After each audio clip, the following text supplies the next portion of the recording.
Personalizing student engagement is only possible when enrollment management and Marcom are aligned. At Abraham Baldwin Agricultural College, Ryan Hogan's team uses Element 451 to improve student outcomes. They love the AI functions where if they're coming up with an email campaign, they can ask it to help develop something and then they go in and edit that. They also really enjoy the use of the landing pages for the campaigns that we build. So not only do we design emails and things, but we can also have landing pages that can give information to our students. And so it really brings the team together. So our enrollment staff is helping identify what the issue is, and then the marketing and communication staff can collaborate with them in Element to provide the solution for the problem we're trying to solve. Aligned teams create better experiences for students. Visit element451.com to learn how an AI-first student engagement platform fuels a smarter, more connected campus experience.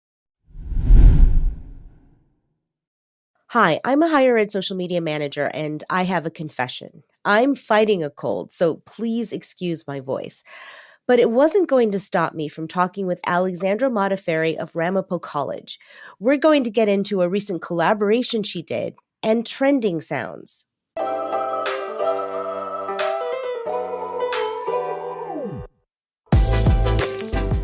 Welcome to Confessions of a Higher Ed Social Media Manager, a podcast that addresses the do's, don'ts, and dynamics of the digital ecosystem specific to higher education.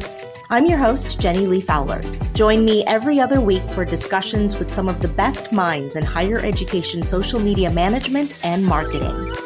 Confessions of a Higher Ed Social Media Manager is a part of the Enrollify Network, a robust collection of podcasts designed to help higher education professionals like you grow.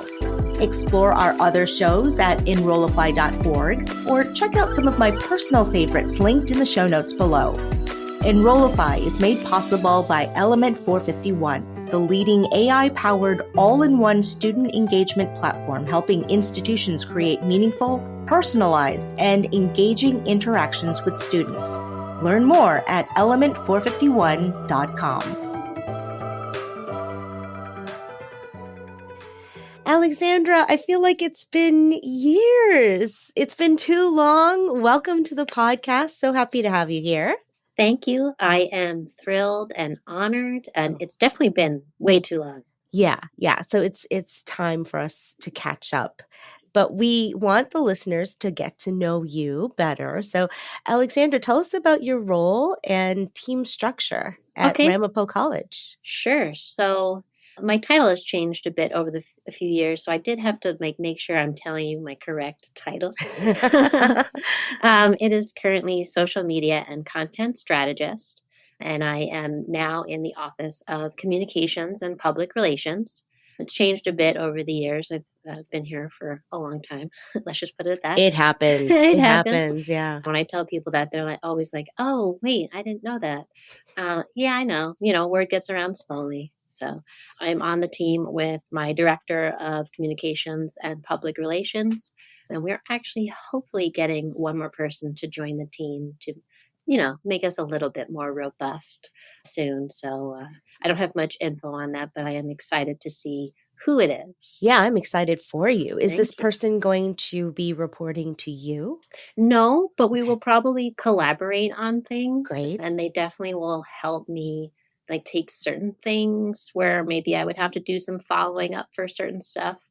I won't have to do that, but I think it will open up more opportunities for me on social. So we'll see. Fingers crossed. Excellent. And I ask that because it sounds like you're a lean and mean. Well, not mean, but high functioning, lean. Team. Yes. We do have student workers. I should definitely put that out. They fluctuate as budgets come and go. But right now we have some social media assistants.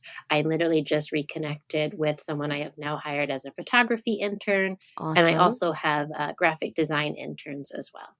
Okay. All right. So you do have some help, but is it kind of, or it's a little bit of a revolving door, right? It's a bit of a revolving door. With the interns, typically they only do one semester. Yeah. I do have one this semester who broke up her internship so that she could continue.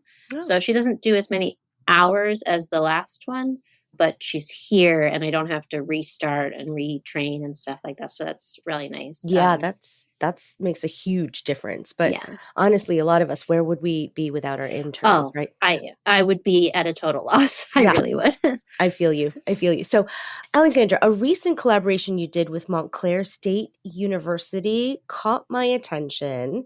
So, I want to dig into that. So, how did that come about? So I guess the backstory would be I've had the idea for the collaboration for a long time. We both have college mascots named Rocky. We are Rocky the Roadrunners, and they are Rocky the Redhawks. And it really was always about timing. You know, I hadn't worked with them prior. I wasn't aware of who the person was in social. I feel like years ago, prior to COVID, I knew more people, you know, in my role in different institutions, especially in New Jersey, but I didn't know who the person was. So I wanted it to be the right time. And then over the summer, the idea kind of moved up in importance on our like wish list of to-dos, you know, because NJ.gov actually did a collaboration or, you know, whatever you want to call it. They had a post go out on National New Jersey Day that had many of our state's lovely mascots, except Ramapo College was not there, and I did not see Montclair there. Justice for Rocky. Yes, absolutely. Didn't make sense. So it was a little bum moment for us to be like, why weren't we there? And I don't know the story, but lo and behold, me and of course our audiences did not see our mascots there. So I cannot speak on why they weren't there. Maybe they were invited, who knows? So I was discussing it with my boss, like, wouldn't it be fun to do something, especially with Montclair, because they weren't there? Maybe we could do something with the other mascots. Wouldn't it be great? And, you know, we were talking and thoughts were flowing. And I can't remember if it was me, if it was her, but we mentioned like, oh, Bird Day. We always do something for Bird Day, and that's in January. That would be great to do something with mascots because it's a slow time, slow season. The students aren't here. What kind of content are we producing? Are we talking about that would be relevant, would get their attention? And eventually, you know, as I was brainstorming a whole other idea of getting the mascots together and how that would look and that would be and how would I even pitch it to them? New Jersey isn't a large state, but even just getting mascots from different colleges and universities from the state to do something. Are we getting them together in one spot? Oh my gosh, that's a whole. It's a lift. Yeah, it's a big lift. Especially if I'm saying, hey, you know, in January where you might be a little slow, a little more lean. You might even still be on vacation for the holidays. Who knows? You know, the students might not be on campus. You know, that actually who wears the costume? Exactly. Yeah. So eventually, in my scrolling as research moment, I saw a trending audio that pinned two people against each other, and I went, "Oh my gosh, wouldn't this be great? I think we could do this and pitch it to Montclair because we would be at our individual institutions. We would not need to meet in person as much as I would eventually love to do that. But, you know, keeping the time frame in mind and what people's abilities are, this could be it." And my boss was like, yeah, go for it. You know, try it out. And, you know, maybe keep it open if they want to do Bird Day or not, because, you know, maybe they have something planned. Totally. So I sent it off. I found, you know, I had by then figured out and had learned of who the person was. And his name's Paul, and he got back to me pretty quickly. It was really awesome and very exciting. I think it was towards the end of the day. So it was like a great way to end the day of like, oh my gosh, he said yes. And he also is interested in doing it for Bird Day. And so he actually was the one who recommended the sound we decided to go with. Let's just put it that way. Okay. Where I think both sounds could have worked, but for that exact moment and that specific idea, it was like, yeah, cool. I am open to this. I am willing to do this. Let's go for it. So basically we each filmed our own little spots of our collaboration. He very nicely decided that he would be the one who would edit it together, sent it over to me. I almost fell out of my chair because I was so excited. I was so excited. You know, like it's one thing when you have the idea, but then when you actually see it coming to reality, like I have been wanting to do this kind of thing for so long. It was just like, yes, this is it. This is going to be great. And so it went from there. And it was just so great that they were willing and wanting to do this. It's something that I think is helpful for both of us to like kind of poke fun at each other. Because I mean, really, why do we both have the same name for our mascots? Yeah, no, but it's funny because you say poking fun, but really, I feel like you're really amplifying each other, right? Yes. And you're kind of like having this moment for Rocky the bird, right? Right. That you Yes. share. And let's talk about the trending music a little bit because Mhm. you said you decided to use the trending music with the post. Yeah. Do you think it would have been as successful had you not used the music? Not really. No. I think the music really upped the ante and really elevated the delivery of it. I think the music, the audio that we picked, when you first watched it, saw it hit your screen, I don't think you were expecting what then happened next. Like when you heard the audio, you were kind of tuned in, and then it flips to the other mascot, and you're like, "Oh my gosh!" And it's very obvious in the comments.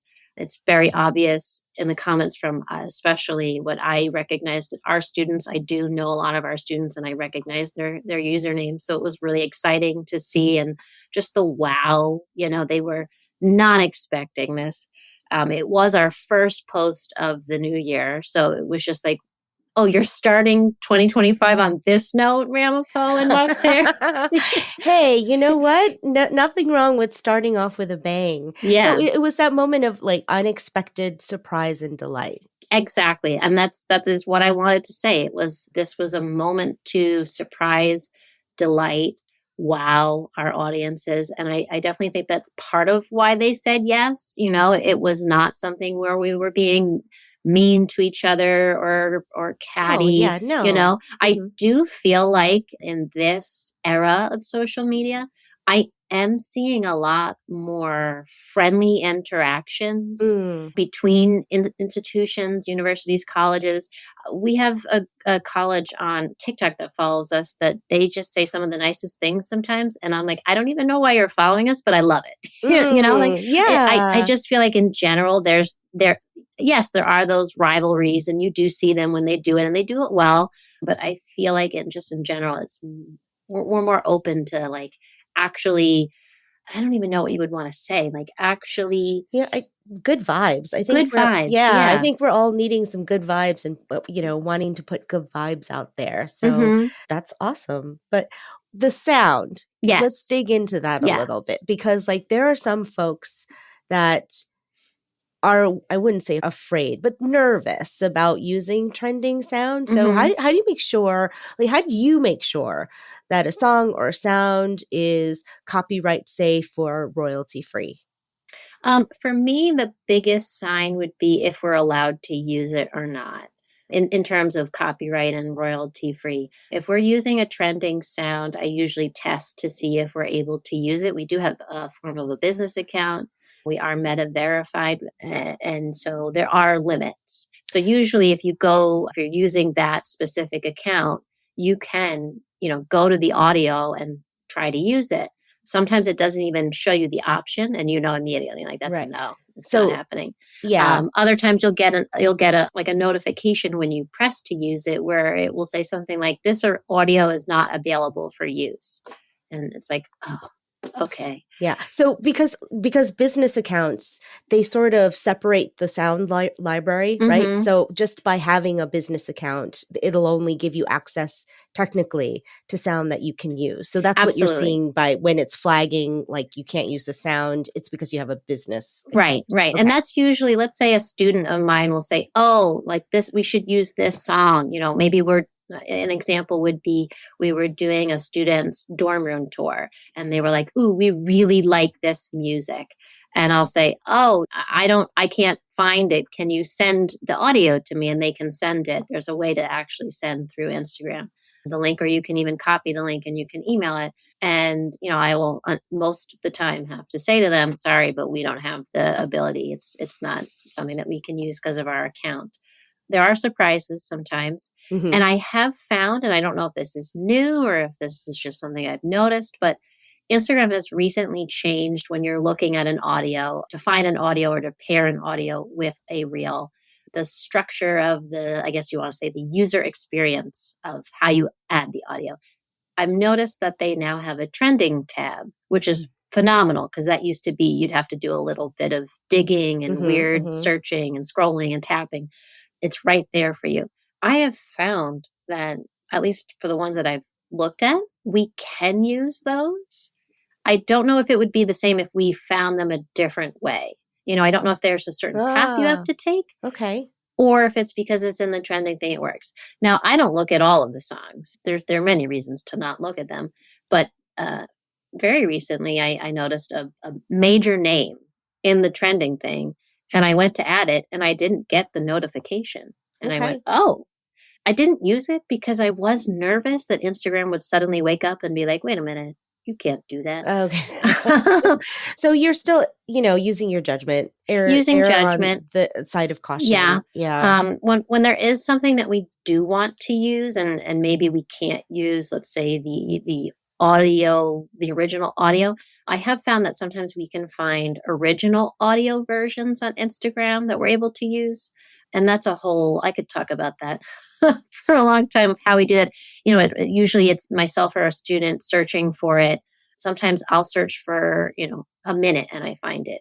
Sometimes I search for 20 minutes and I don't. And then the student hops on their phone and they're like, "Oh, how's this one?" It And you're like, why couldn't I find that? right, Yeah. right. Like Yeah. Instagram search in itself is very But bizarre. I feel like sometimes you can find like dupes.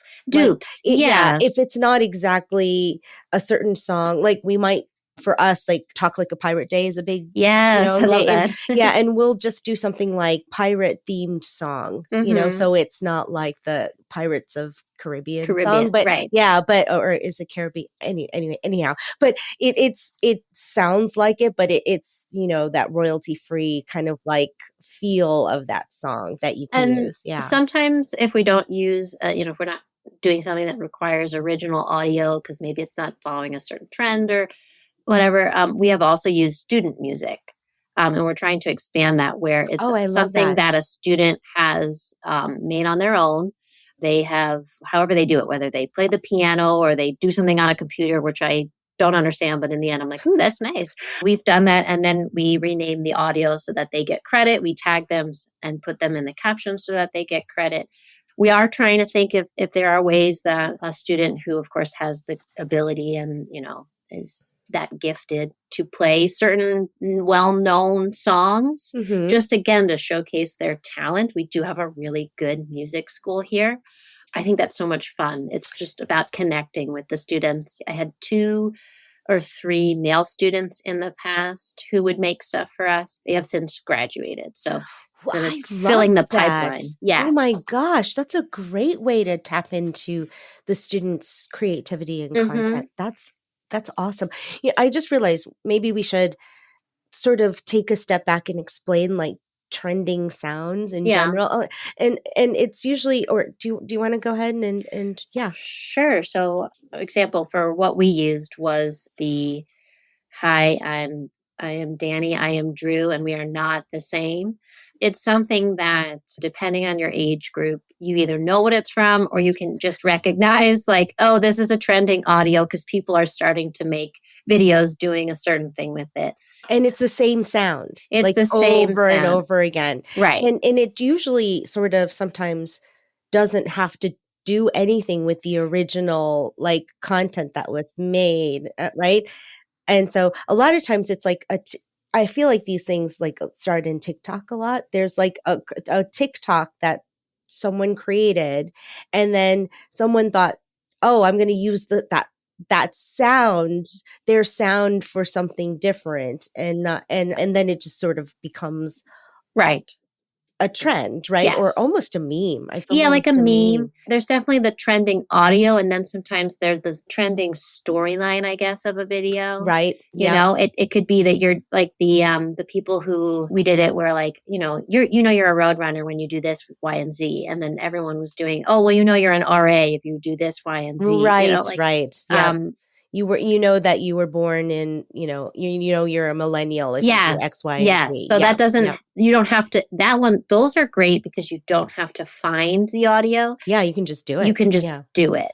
Mhm. My next wish list would be for us to do the Gen Z script for, someone who's obviously not Gen Z to be walking around campus. We have had the Gen Z edit, totally different from the Gen Z script. Right. So that is, again, finding the right person, finding the right angle for it, and the right timing. Yeah. I love that you said angle because it has to be a fit for the culture of your school. Absolutely. Right. Absolutely. Want to create an AI workforce for your institution? Learn how to design AI agents for advising, data analysis, and student engagement at the AI Engage Summit. This free virtual event in February will equip you to manage complex, multi-step workflows across departments. Register now at enrollify.org/engage. There are trending things that happen that we just skip. There are trending things that happen where I'm like, ooh, I would love to do that, but maybe the logistics are a bit challenging, or I would love to do that. I just don't have the time, or, it's past.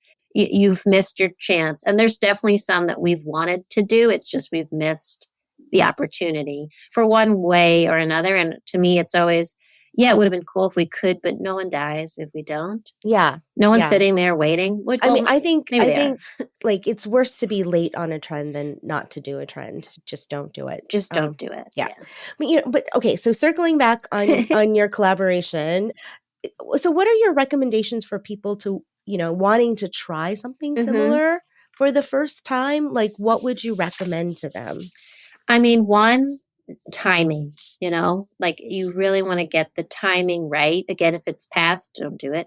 But also know your audiences. Will they appreciate this? Will they get it? Does it require explanation, or are they going to understand?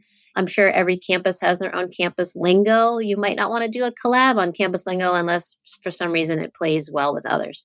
Definitely plan in advance. We did have a somewhat tight turnaround because of when I reached out and the holiday season and when we would film and Bird Day just being around the corner, right? Being right around the corner. I did pitch it because to me it was an easy lift if you had the person to be in the costume. If you don't have the person to be in the costume, it's not an easy lift for the social media manager.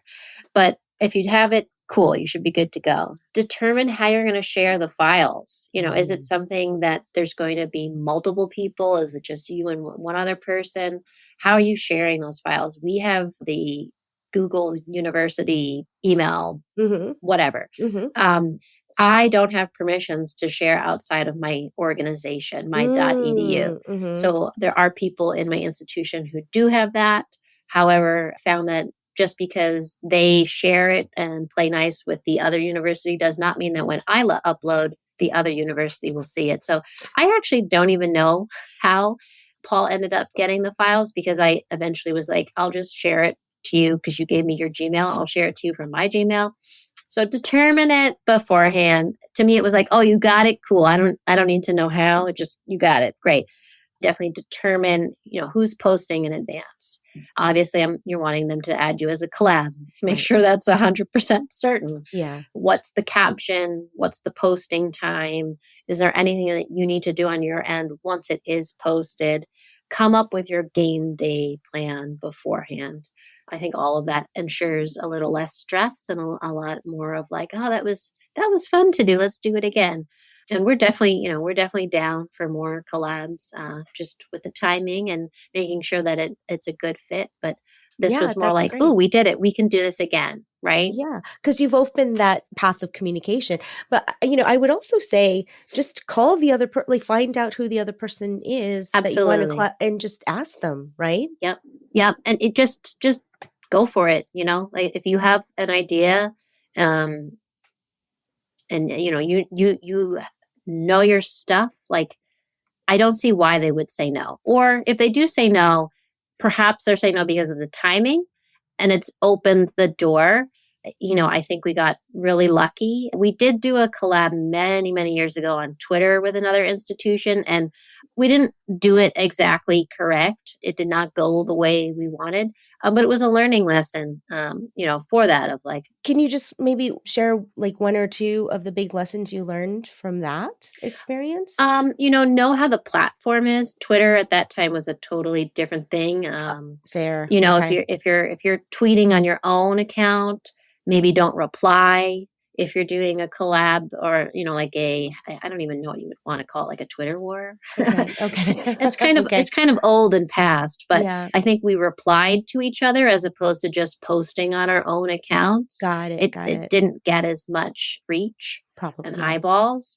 So definitely know the accounts that you're using. What are the ways to maximize your reach so that both or all of the accounts that you're tagging and collabing with get the most out of it. Yeah. Well, I love it. I just saw that and I just felt, and we'll definitely link to the post in the show notes. But, I just feel like we can definitely be doing more of that in higher ed. So yeah. We are on different teams, but we're not, we all hear these terms, authenticity. That's the big term, right? As long as we can show authenticity and relatability for our students, that we're maybe not so stuck up or in our own silos. Oh, I hate that word. I do too. I hate that word. That we can be friends or we can be friendly, right? Like there are those moments where obviously we are rivals and we are playing against you for one big title or the other, but there are those moments where it's like, hey, hey, we're friends. Yeah, we can have fun in social. We can. Especially in social. Yes. So, Alexandra, thank you so much for sharing that. But, I can't let you go without you sharing your confession with us. So what is your confession? Oh, so I've been trying to figure out which one I wanted to do. Mm-hmm. I guess I would say my confession is that I don't really like to schedule content. I know that there's some people who live, breathe, and die by that, but I just get very worried about scheduling. I'm same. I get worried that, something's going to be inappropriate the next day or bad. Yeah. Right? Where, you're talking about some topic and, the world blows up and it happens to have the same name, but it's completely, completely different. It means nothing like that. But if you post it, now you're not good. You'll hear about it. Let's just say that in not good terms. I've also had issues with scheduling.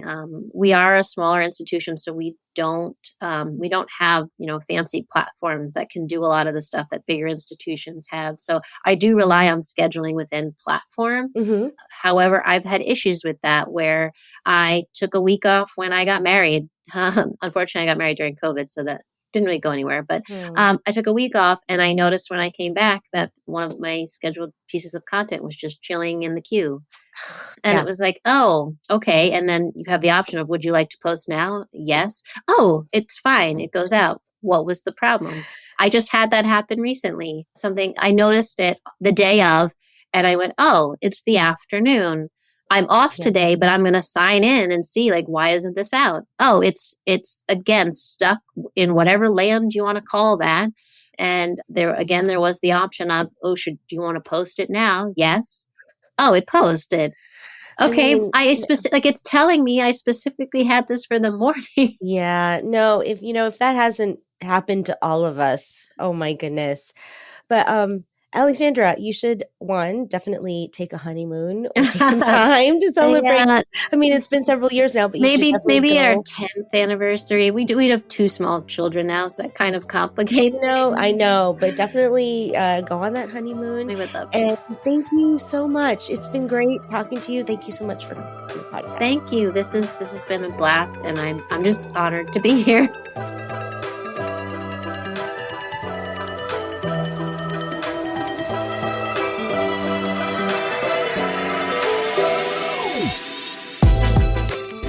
Confessions of a Higher Ed Social Media Manager is part of the Enrollify podcast network. If you like this podcast, chances are you'll like other Enrollify shows too. Our podcast network is growing by the month, and we've got a plethora of marketing, enrollment, and higher ed technology shows that are jam-packed with stories, ideas, and frameworks, all designed to empower you to be a better higher ed professional. Our shows help higher ed marketers and admissions professionals find their next big idea and feature a selection of the industry's best as your hosts. Learn from Jamie Hunt, Allison Tercio, Mallory Wilsey, and so many others of your favorite leaders in higher ed.